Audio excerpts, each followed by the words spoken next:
welcome everyone to another episode of Kuvera Insights, where we talk to industry leaders on how to better manage your wealth and better manage your personal finances. Today we have a very special guest, Vetri Subramaniam.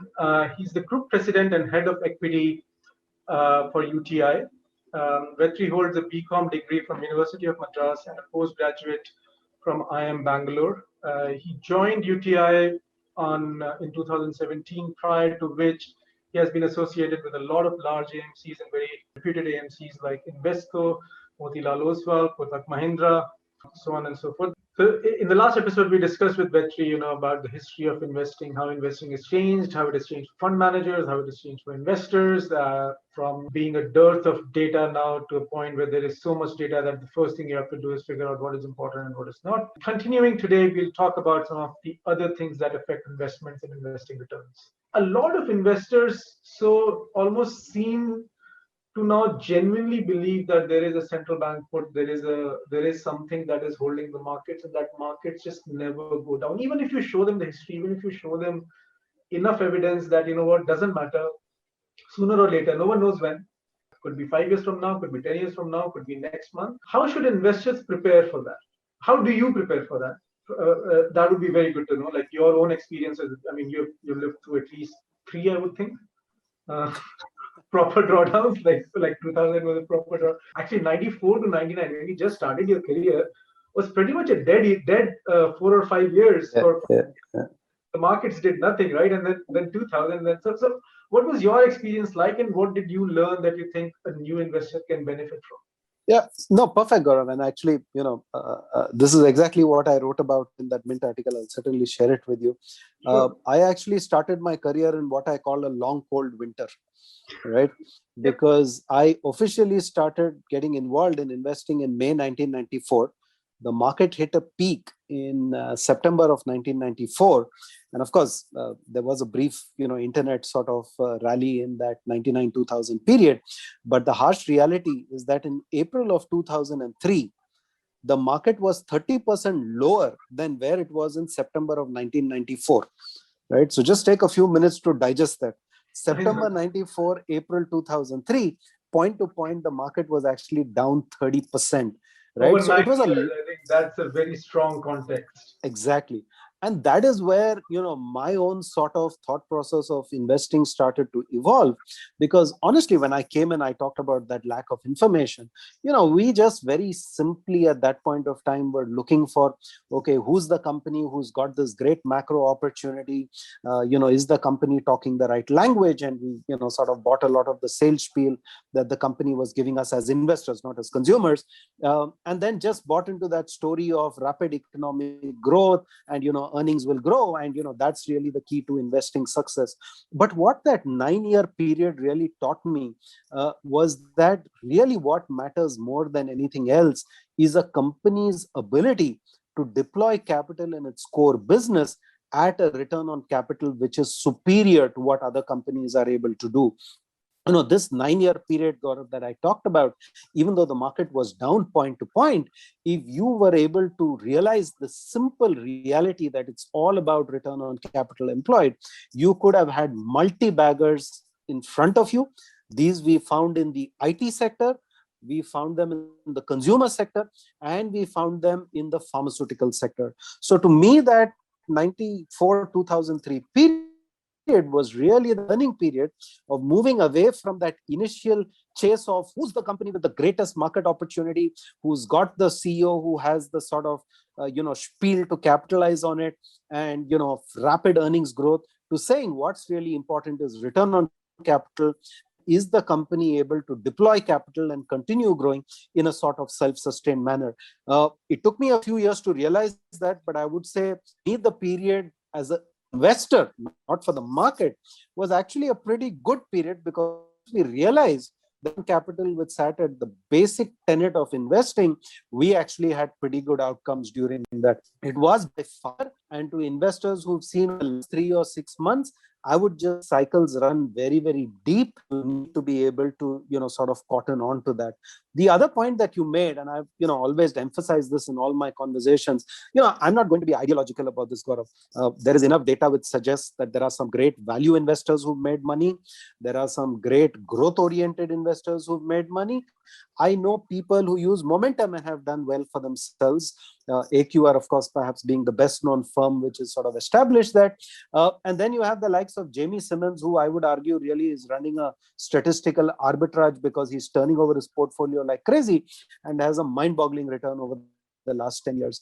The challenge is sticking to one style, knowing that every style will have its own winter, right? If you run, to put it in another context, in search of God, one day to the temple, next day to the mosque, next day to the synagogue, and the next day to a church, you're not going to find your route to God. Each of them will get you to that same destination. I mean, that's what every religion promises, right? But you need to follow that tenets, knowing that there will be good days and knowing that there will be bad days. I'm not ideological in terms of saying there's only one investing style that works. There are seasons in the market. When the market mood is favorable to your style, you will have a great outcome. But be aware, there will be periods where your style will be out of fashion. You need to stay cool, calm, composed, and stick to your basics and not try to change your colors and visit a different religious denomination just because that at that point of time looks like the denomination which is working. So I think, those are the two broad thoughts I would leave you with. But coming back to, you've been in the mutual fund industry, and UTI is one of the largest asset managers in the country. What does it take to run a mutual fund company, especially in terms of investors' expectation, right? Investors always have unrealistic expectations on what they expect from a fund, and it's mostly driven by a very simple fact. They look at the past 3 year or past 1 year or past 3 months returns. They find the fund that has done the best, up 10%, 20%, 30%. They invest in that fund, and they expect it to give them the same realized return that they saw on the screen when they bought it, right? So how do you, as a professional and as also a fund house, how do you manage these investor expectations, and what needs to be done more in India that this fascination with recent past return goes away? So first of all, to be fair, I'm not sure that it's a India-specific phenomenon. I would argue Agreed, that it's not. it's human psychology, right? It's I human mean, that's psychology. where. True. And I think in our own way, each of us as a fund house do our own sort of variation of trying to present to investors. So we sort of publish this regular reports where we talk about, if you had invested in this fund anytime in the past, and thankfully we have a lot of funds who have 20-year, 25-year history. What was the worst return you could have got over a 1-year period? What was the worst return you got over a 3-year period? The worst return over a 5-year period? And similarly, what were the best 1-year, 3-year, 5-year returns? What were the average returns? Really, as sort of a reinforcement to customers that don't just look at the best period, also look at what the worst periods look like. And I think a lot of fund houses have started to that. And I think it's important, even when advisors sometimes ask me, though, I think the question is misdirected as to how would you pick a good fund? I tell them my expertise is more in managing funds, not in picking them. But I think the starting point, because that's what we do when we look at companies, is that you learn more about a company, or for that matter about a fund, by looking at the period during which it has done the worst, right? That actually will tell you more about a particular fund than any of the spiel that anybody might talk about in terms of their thought process. Because when you look at when it has done its worst, it will tell you 2-3 things. One, what were the reasons? Is it a market cycle problem? Did the portfolio strategy have to change very dramatically to bring back performance, or did they hold steady and wait for the market season to change and then automatically got back performance, right? So that again shows you, is there conviction and is there a method to the way somebody is managing? So I would say those are some of the sort of key issues that you need to look at as an advisor or as an investor in terms of picking funds. Don't look at the best periods, look at the worst periods. That goes back to, again, what I would typically tell my analysts, that if you're trying to understand from a particular company how would you do? Just for argument's sake, you're going to meet a tractor company, and you're going to tell the tractor company that, look, every 3 to 5 years, we know that there are 1 or 2 difficult years. So, how are you prepared for that? Now, the company can give you 101 stories about how they are better prepared for the next downturn. But I always tell my analysts that before you go for that meeting, you need to do your due diligence to see the data of the previous 10 years, look at the data and see every time he hit a rough patch, the company hit a rough patch, how did they fare during that period? And the Fair questions enough. that we need to ask management is that when faced with the rough period, this was your previous outcome. Now tell me, why is the outcome going to be any different next time around, right? So that's your starting point in understanding this transition. So I would say that's from the picking point of view. I think from if I just reverse back now to my current role, which is a sort of head of equity and of course as a fund manager, but I'm thinking here more as head of equity.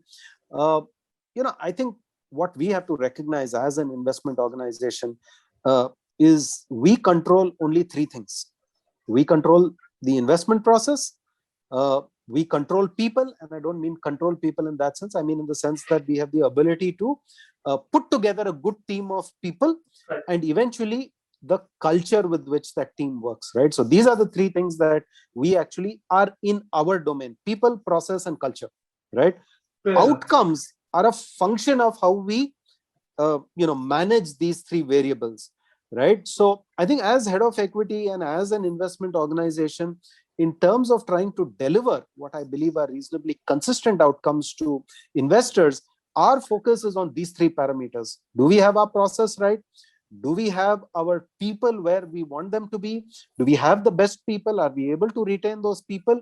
And what is the culture of the team? Do we have a culture within which we encourage us to ask each other the difficult questions before the market poses us those difficult questions, right? Do we go to ask people? I mean, the easiest thing for me as a fund manager or as an analyst to do is to call somebody else who's extremely positive about a stock and exchange notes about why I'm positive on that stock with that same person. Plastic confirmation, right? Just Exactly. create your What own. we are Yeah. looking for is go talk to the analyst who's negative.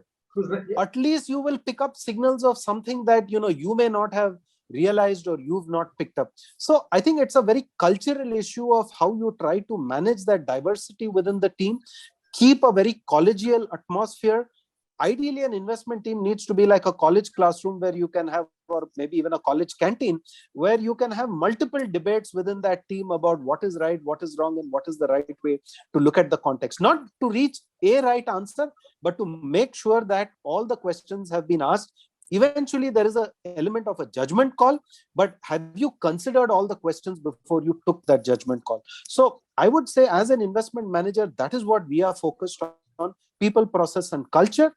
And I think to investors, my final message would be, we all want a all-weather strategy, right? It doesn't matter whether it is winter or summer or monsoon. The strategy should continue to deliver the same alpha. Uh, that's a bit like going to look for how to convert iron ore into gold. Not going to happen. People have been trying it for donkey's years. I don't think a all-weather strategy in that sense really exists.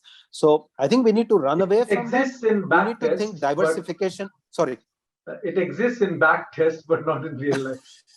Absolutely, right? Or it exists in strategies like Bernie Madoff's famous hedge fund, Yeah, yeah, the Ponzi which scheme. had a gentle, step ladder function in terms of returns, and then they found the whole thing had been manufactured. So you should actually worry about anybody who shows you such a non-cyclical return cycle.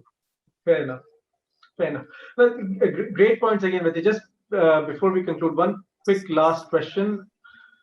It almost looks like volatility is going to increase. I mean, rate volatility is up.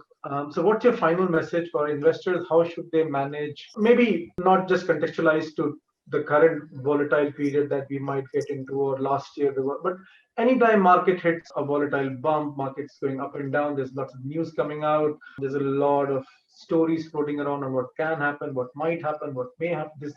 How should investors behave? What are the best tools that investors have to manage that?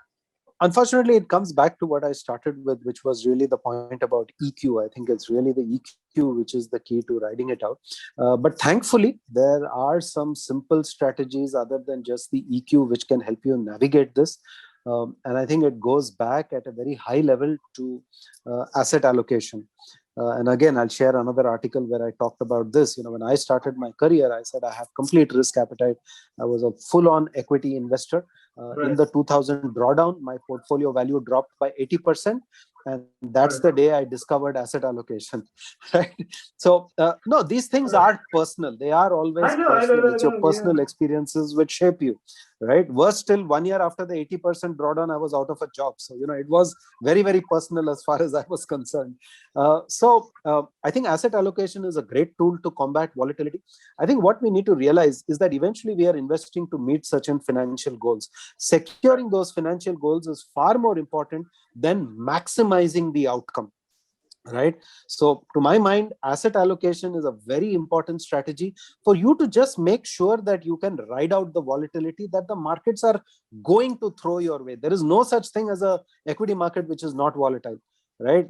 It can't exist. Right. So therefore, the only way to deal with it, as I said, is you start with the principles of asset allocation, link it back to your financial goals. Second level derivative of that is diversification. Right. What you need to recognize is that markets have cycles. If you're managing your own portfolio, diversification is one of the best tools, once again, to ride out the volatility.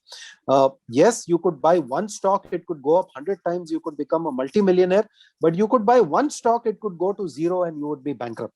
Right. Very unlikely that happens when you buy a portfolio of companies. I've never seen a well-diversified portfolio go to zero. I would say it's mathematically possible, but highly unlikely. Right. Highly So diversification is your second tool to ride out volatility. You can also do diversification at a mutual fund level. Right. When you think about mutual funds, you can identify them based on strategy. It could be large cap, mid cap, small cap. It could be value. It could be growth. It could be GAR. Don't chase only one element of what has worked best. Right. You need to think through, is my mutual fund portfolio diversified? Do I have allocation to somebody who's growth, somebody who's value? Because that will give you style diversification. Again, the point being not to maximize, but to make sure that you get to your financial goals. Right. I think the minute you change that context, to my mind, both asset allocation and diversification actually hold the key. The third thing, which is very important, Gaurav, and I've seen so many investors come undone, the thing you should not use is leverage. Right. There is nothing like leverage which causes you to go bankrupt overnight because you've leveraged up your portfolio by borrowing against it. So I would submit leverage is the one tool that you should never use. Use the asset allocation and use the diversification to make sure that you stay on that bull which is going to try to throw you off at every opportunity, so that you can ride out that volatility and get to your financial goals. Perfect, perfect. And there you go, guys. This is from Vetri. He's the group president and head of equity for UTI. Thanks so much, Vetri. And at the end of the day, remember the four most important mantras. So you have asset allocation, you have diversification, you have EQ, which is your emotional quotient, and don't take any leverage.